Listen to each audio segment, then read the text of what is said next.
In all the concern about who's responsible for what with regard to the siege, the riot at the Capitol, let's not forget who the real villains are behind this Trump insurrection. Check it out, leave your comments, ding the bell, share it with your friends, and subscribe to our channel. Everybody's talking about the FBI is trying to track down the people who were in the Capitol, and we just busted this guy, and where's this guy, and all that, and that's all well and good. And I think it's actually very, very important. If people are not held accountable for what they did, they'll do it again. I mean, this is why we have laws. It's why you put bank robbers in jail, because you don't want them to rob more banks. I mean, this is not rocket science, but the principal media narrative that I'm getting and that I caught on the weekend shows and things like that was that this is a bunch of, quote, right-wing crazies, end quote. And I want to get into this a little bit. I think that what they're missing, what we're all missing, frankly, and the biggest story here that the media is completely ignoring because they have some complicity in this, is why did these people show up in Washington, D.C.? And no, I'm not talking about Ginny Thomas, Clarence Thomas's wife, whose organization apparently paid for like 80 busloads, or Charlie Kirk, the young right-wing guy who helped fund these buses to bring people into the Capitol. I'm not talking about that. I'm not talking about all the press, but just engage in a thought exercise with me for a moment. Just you and me. Just imagine this. Try to put yourself in this future world, 4 years down the road. Kamala Harris is running for president. Joe Biden has said, okay, I'm 80 years old. I'm going to retire. Kamala Harris, my vice president, she's done a great job. She's going to run for president. And, sort of like Lyndon Johnson saying, no, I'm not going to run for a second term. I'm going to let Hubert Humphrey do it. And Kamala Harris runs. And on the Republican side, it's Tom Cotton, Senator Tom Cotton. And it's November. It's the day after the election. And CNN and Fox News are congratulating Tom Cotton on his victory. Secretaries of State from all over the country, but in particular from a half a dozen swing states, are all reporting that Tom Cotton carried their states, even states that are typically voting Democratic. Tom Cotton carried those states that went for Joe Biden in a big way back in 2000. We're in 2024 right now. But on MSNBC, the commentators and the reporters are talking about election irregularities in those states. Kamala Harris's victory, they're saying, was stolen from her by operatives and sleazoids in these states who are flipping votes, hiding ballots, stuffing ballot boxes, manipulating electronic voting machines, and they have the evidence. They have video, they have witnesses, and it's not just that. You've got more than half, 57% of the Democrats in the U.S. House of Representatives are agreeing with this and saying, yeah, it sure looks to me like this election was stolen by Tom Cotton and that Kamala Harris actually won. 57% of the Democrats are saying that.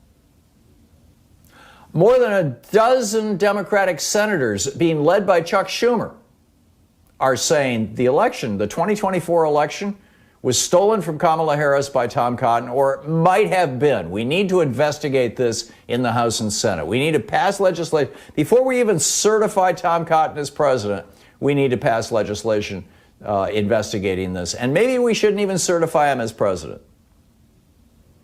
And while the New York Times and the Washington Post are congratulating Tom Cotton on winning and saying that when Joe Biden and Kamala Harris say the election was stolen from them, that they're lying, the progressive websites, The Guardian, The Daily Kos, The Democratic Underground, Raw Story, Alternate, Common Dreams, Op-Ed News, all the rest of them, they're all laying out chapter and verse of how Kamala Harris's presidency was stolen from her by Republican operatives in a half a dozen swing states.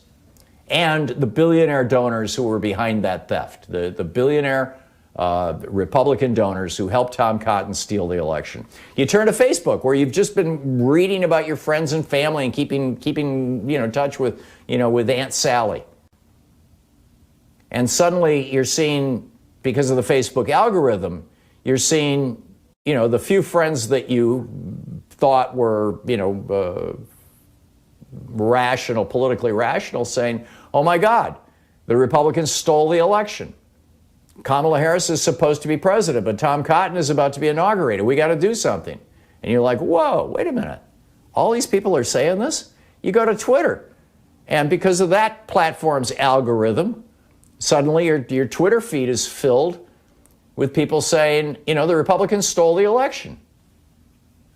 And this horrible truth dawns on you, as pretty much every news source that you trust is telling you that the election was stolen by the Republicans, by Tom Cotton. Kamala Harris is the rightful president of the United States, but she's not going to be sworn in. Something terrible is going on. Even the New York Times and the Washington Post are quoting Democratic senators like Chuck Schumer and the Speaker of the House, Nancy Pelosi, as saying, yeah, this was a stolen election, or most likely, or maybe. In fact, it's a coup attempt. It's an attempt to utterly destroy America. Done by a bunch of bought-off Republicans who want to put Tom Cotton in the White House. And the fact that he's not the legitimate winner is now, to you, becoming obvious. And our country is in danger. That's obvious to you. So what do you do? I mean, in 1860, when traitors tried to seize America, good Americans took up arms. In 1776, when the British locked down Boston, the people of Boston committed a $1 million act of vandalism, the Boston Tea Party, and then declared war. We took up arms in 1776. We celebrate that every year on the 4th of July. You drive home and the talk show host that you regularly listen to, say it's me, is saying this election was stolen from Kamala Harris by Republicans and Tom Cotton. This is a coup. We've got to do something. And again, the majority of the Democrats in Congress are saying the same thing. What do you do? Isn't fighting back, isn't saving the nation your patriotic duty? Now, I'm not saying this to give any kind of excuse at all to the people who committed vandalism and broke into the Capitol building in Washington, D.C.